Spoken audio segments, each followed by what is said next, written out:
Mira. Tenemos partidos políticos en crisis, pero básicamente en crisis de representación.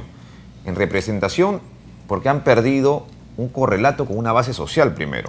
Y segundo, han dejado de representar esas grandes corrientes históricas del pensamiento político.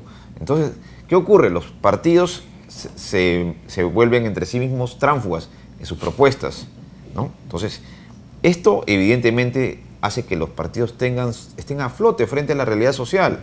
Entonces, ahí se necesita definitivamente romper las oligarquías partidarias que muchos televidentes están reclamando. De los televidentes he escuchado un reclamo en el Callao, en particular de un señor Aristóteles Paucar que se enfrenta a los traficantes de tierra.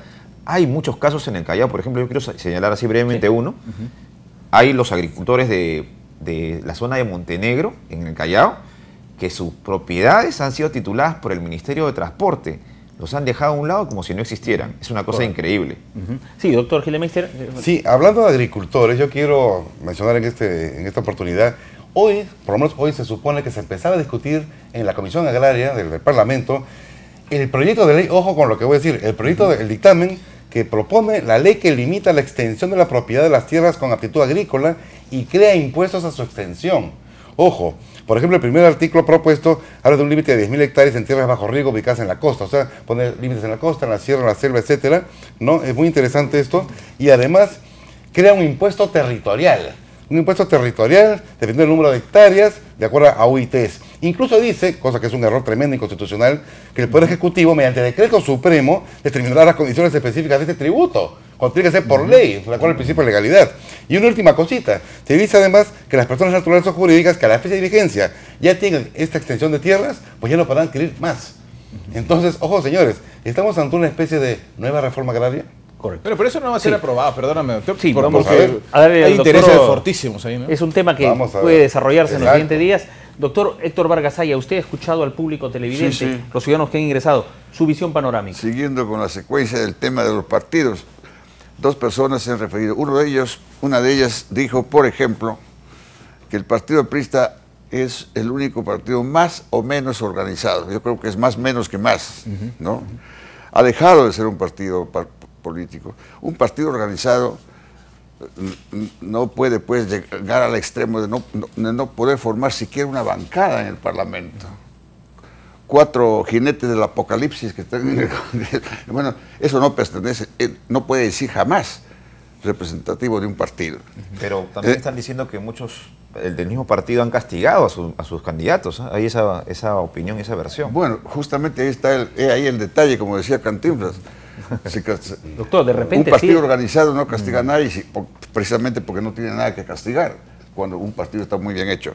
En cuanto al partido, también alguien lo mencionó, el partido Perú Posible, que yo podría permitirme llamarle que el partido del Perú Imposible, que hizo este gobernante. Ahora, el doctor Urbina ha hecho un razonamiento interesante sobre los partidos. Yo quiero agregar solamente una cosa, que no hay primarias, porque no hay una ley de partidos auténticos. La demostración de que no hay parlamentarios, no hay políticos cuajados, no hay partidos, si ustedes les invito a ver los debates, el 70% o más de los parlamentarios actuales se dedican a leer discursos.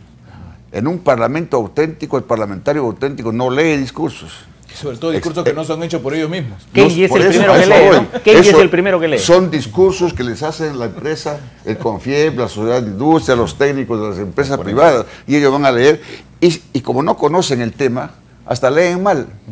Tienen sus libretistas, ¿no? Esta es la tragedia de este país, demostrativa palmariamente que aquí no hay instituciones partidarias, no hay partido, estamos al garete, mi querido amigo. De repente el partido aprista sí está bien organizado, doctor, pero ya su cúpula organizado para el mal. ¿Para qué? Ahora va a tocar el asunto del doctor Urbina, yo me sumo a eso, me adelanto a lo que va a decir. No, creo que todavía no tiene esa potestad de telepatía. Un televidente habló de la Confederación de los Estados, y me parece así brevemente decirle al televidente que efectivamente hay que dar una presencia política regional más importante. Mi opinión es que deben haber 2 cámaras. En una de esas cámaras debe haber una presencia regional importante, que puede ser mixta, gobiernos regionales, representantes y elegidos directamente, ¿no? Amigos, El fútbol comienza a encender pasiones. Por supuesto que la Eurocopa ha dado que hablar, pero nosotros analizando en profundidad, y seguramente a las 10, en nuestra última batalla con RBC, que conoce el más de este tema, pueda analizar la FIFA. Joseph Butler, presidente de la FIFA y la Eurocopa. Veamos el siguiente informe y cómo las entradas pueden de $187 llegar a 11.950.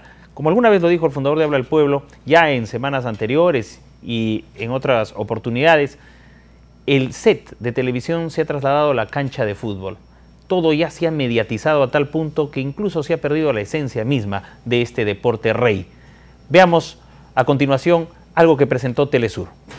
Pero también llama la atención que la mayoría de los países cuyas dificultades han sacudido la unión monetaria expresada en el euro, la moneda común de 17 de los 27 países de la unión, estén en este tramo final de la Euro 2012. Grecia, España, Italia, Portugal y hasta Irlanda. Irlanda, cuya crisis hizo eclosión en 2008 y fue una de las precursoras de la calamidad actual. Veamos los siguientes números. La selección de España, la campeona del mundo y cuyo país atraviesa una grave crisis económica, tiene un costo de nada más y nada menos que 781 millones de dólares, seguida por Portugal con un precio de millones de dólares. Italia, nación que también ha vivido los impactos de la crisis económica. El valor de la azurra es de 387 millones de dólares. Grecia e Irlanda ocupan los últimos lugares con un costo de 106 millones y 87 millones de dólares respectivamente. José Rocha. Sí, el fútbol es uno de los negocios, económicamente hablando, más importantes del planeta. Una de las empresas o las organizaciones privadas que más dinero tiene es la Federación Internacional de Fútbol Asociados, la FIFA, sin ninguna duda. En el planeta hay jugadores que pueden llegar a ganar 30 millones de dólares o de euros mensuales. O sea, estamos hablando de cifras astronómicas, de barbaridades en el fútbol. Ahora, el espectáculo del fútbol trae mucho dinero consigo. Clubes como el Barcelona ganan miles de millones de dólares y hay todo un movimiento económico que se vive alrededor del fútbol en España. Si bien es cierto, esas cifras son reales, pues estamos hablando de cientos de millones, quienes comercializan con esto también ganan muchísimo, muchísimo dinero. Esto es más o menos como el cine, tal vez, ¿no es cierto? Donde para hacer una película gastas unos 400 millones de dólares y a la hora que recuperas 600 millones de dólares, ¿no? En el fútbol va la cosa similar. Países como Grecia, que pasan por una crisis terrible, como España, que pasan por una crisis económica terrible, muchos no podrían entender cómo es que mueven tanto dinero, pero es que este tema del dinero, del fútbol en realidad, con la Federación Internacional de Fútbol Asociada, es como una especie de isla. Hay crisis, pero Grecia empató hoy día. ¿Pagan impuestos en los pases, por ejemplo, de los jugadores aquí en el Perú? Doctor Gildemeister, ¿se paga ese impuesto? Bueno, ese es un punto muy interesante. Es decir, los pases millonarios que hay entre jugadores, ¿no? Entre los clubes, ¿no? Obviamente, en el Perú, pues obviamente se trata en el impuesto a la renta, ¿no? Como si fuera un servicio prestado en el Perú. Por ejemplo, yo digo, ¿dónde domicilia, dónde reside tributariamente el señor Pizarro, el señor Guerrero, el señor Farfán, etcétera? Dependiendo de dónde domicilian, dónde residen tributariamente hablando, tributarán en ese país o en el otro. Entonces sería interesante ver el momento migratorio, ojo, de estos señores para ver dónde residen para efectos tributarios. Ojo además que en los tratados para evitar la doble imposición, que firman los países bilateralmente, se establece, hay una cláusula especial para artistas y deportistas. ¿Cuánto tributan los artistas y cuánto los deportistas? Pero en un pase pues, de 80, 100 millones de euros, imagínense ustedes, las UNAS del mundo van a estar con los ojos así abiertos con tal de cobrar por lo menos un 30% de ese pase, que es lo que le correspondería. Correcto. Fernando Urbina. El fútbol en el mundo es una industria, se maneja a nivel de empresas. Nosotros manejamos todavía nuestro fútbol a nivel de asociaciones, de pequeños clubes, que han traído una gran y pésima consecuencia, corrupciones, ¿no? Lo de la U, Alianza, y al final nuestro fútbol no avanza, ¿no? Indudablemente que lo que está ocurriendo en Europa ya es el extremo, ¿no? Es una de la cantidad inmensa que manejan, ya empiezan pues a haber cuestionamientos muy graves, ¿no? Sí, doctor Héctor Vargas Allá. Yo coincido con todo, yo no voy a discrepar en nada porque coincido con todo lo que han dicho mis antecesores. Solamente voy a añadir que el fútbol ha dejado de ser deporte, se ha convertido en un espectáculo, en un negocio. Ya no es un deporte de competición entre dos clubes donde se jugaba uno, el honor, el banderín, eso ha desaparecido. A mí, yo no entiendo cómo un futbolista que hoy juega, en la mañana juega por Alianza Lima, en la tarde juega por la U y pasado mañana por el otro. Entonces, hoy abrazó una bandera, mañana otra bandera. Es como que si un peruano abrazara la bandera chilena, después la bandera ecuatoriana, etc. Este es un desastre. Pero además, el fútbol ha creado un precedente funesto, en sí, no el fútbol, sino estos empresarios que manejan. En Uruguay dicen que Guerrero es el héroe solitario. Bueno, ha creado una cosa funesta que significa que ahora no sirve pensar con la cabeza, sino hay que pensar con los pies. Con los pies, caramba. Y El que encima piensa, darle de golpes a la pelota. El que piensa con los pies gana. Yo veo futbolistas que ganan 20.000, 30.000 dólares al mes y no saben, si no, les he contado 50 palabras del idioma para poderse expresar. Y todo dice casi lo mismo. Pero es muy interesante que decía el doctor Barazaya. Lo que pasa es que cuando el fútbol, por ejemplo, ¿no? Cuando Alianza se inicia en 1901, o la U en 1924, o el Ciclista Lima, que también tiene 100 años, el fútbol era pasión únicamente y era amor a la camiseta, ¿no? Yo jugaba por la camiseta que vestía y me rompía por la camiseta que vestía porque en realidad ganaban un real, o sea, ganaban poquísimo. Pero hoy día no. Hoy día tú vistes la camiseta de la U, la quieres, la defiendes, tú puedes ser muy hincha de la U, pero si mañana viene el Cristal y te dice, hermano, yo te pago el doble porque juegas muy bien y eres súper habilidoso, entonces tú lo que haces es, muchas gracias señores de la U, me quito la camiseta porque mi contrato me lo permite y voy y juego por Cristal. Eso le pasa a todos los futbolistas del planeta. Pero no solo eso, lo que dice Sochi es cierto, no solo eso, sino que el futbolista, el basquetbolista, el deportista de un club, no solo que no recibía dinero, sino que hasta uno ponía sus propios chimpunes, sus propios uniformes, y al final hasta llevaba su propia pelota, ¿no? Sí, Alfredo. Yo quería agregar nomás, yo creo que se ha perdido la esencia del deporte. Es decir, yo veo cuando mis hijos ven fútbol, y yo veo a veces los partidos que pasan, porque siempre vivimos mirando al pasado como los cangrejos, ¿no? Viendo los goles de Cubillas, los años 60, falta Lolo Fernández nomás, ¿no?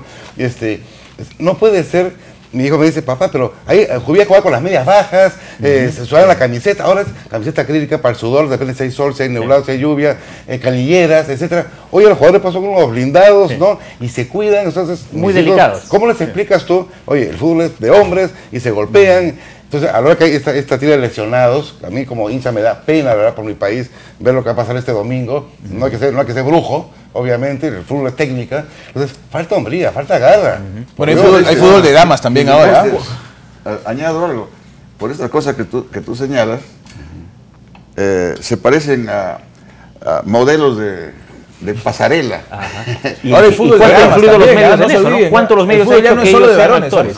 El fútbol ya no es solo de varones. En el mundo ahora hay fútbol de dama y hay países que juegan muy bien como Brasil, Estados Unidos. Mujeres, ¿no? Por supuesto, hay árbitros mujeres que arbitran partidos de varones también. Bien, yo no sé la FIFA. ¿Pero para qué le llama la atención? Se emocionó con el fútbol el doctor Vargasaya. Entre varones. Doctor Vargasaya, pero la FIFA, yo no sé qué de parecido puede tener con tantas cosas que no son transparentes con el Consejo de la Prensa Peruana. Los invito a ver el siguiente informe, porque así como hay unas argollas en la FIFA, non santas, igualmente ocurre en el Consejo de la Prensa Peruana acá. Las argollas están por todos sitios. Y el presidente del Consejo de la Prensa Peruana, bien, gracias, no dice nada. Adelante. Persiste la incidencia del diario Correo, medio que pertenece al Consejo de la Prensa Peruana, al discriminar a RBC Televisión, Canal 11, del listín de la televisión. Basta comprobar todos los días en la página 19 de Correo la forma como se consigna a todos los canales, Frecuencia Latina, América Televisión, Panamericana Televisión, TV Perú, ATV y Global TV, saltándose a RBC Televisión, Canal 11. La ofensa en realidad no es solo para el medio discriminado, sino sobre todo para los ciudadanos y televidentes que sintonizan o quieren sintonizar el Canal 11. Es a ellos a los que se les desinforma en un grave atentado de Correo a la ética periodística. Pero resulta curioso que hasta ahora el presidente del Consejo de la Prensa Peruana, Gonzalo Segarra, no haya tomado cartas en el asunto. ¿Será porque Gonzalo Segarra es miembro del grupo Apoyo? ¿Es esta cultura y la visión empresarial y periodística que personifica el actual presidente del Consejo de la Prensa Peruana? Esta noche a las 10 con RBC, nuestra última batalla. Antes de la pausa, un comentario, doctor, me pide la palabra. Sí, bueno, Gonzalo Segarra está vinculado al grupo Apoyo y evidentemente está mediatizado, y es una lástima que un diario que se presume de serio, en este caso, Correo haga un acto de discriminación de esta naturaleza, ¿no? Así. Vamos, amigos televidentes, regresamos con los demás panelistas y el público televidente luego de las 11 principales noticias del 11.